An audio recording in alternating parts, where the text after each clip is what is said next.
Former National Commercial Bank employee Kadeen Thomas was sentenced to 2 years in prison on Thursday in the St. Anne Parish Court.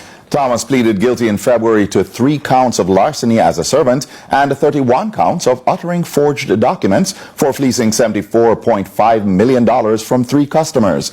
Her attorney, Matthew Hyatt, gave an update to our news team.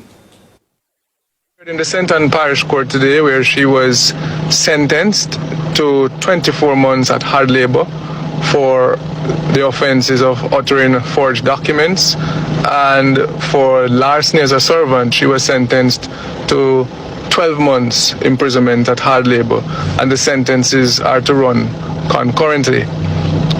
The judge gave in her discretion a 30% discount, taking into consideration the good social inquiry report, that she has no previous convictions, and that there is the element of restitution that is to be made, and partial restitution also has been made.